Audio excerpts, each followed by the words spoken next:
संविधानानुसार मुस्लिमांना आरक्षण मिळणं शक्य आहे. धर्माच्या आधारावर हे आरक्षण मिळणं शक्य नाही. खासदार डॉक्टर अनिल बोंडे यांनी हे मोठं विधान केलंय.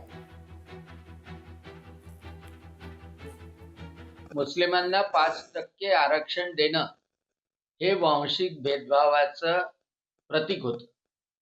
कारण आरक्षण भारतरत्न बाबासाहेब आंबेडकर यांनी संविधानात जे दिलं 340, 341, 342 कलमान्वये ते जातीच्या आधारावर दिलंय. धर्माच्या आधारावर आरक्षण संविधानामध्ये नमूदच नाही.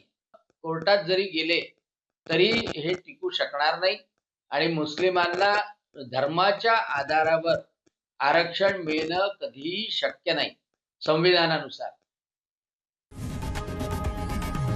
लोकशाही मराठी ऐका, पहा, जागरूक रहा.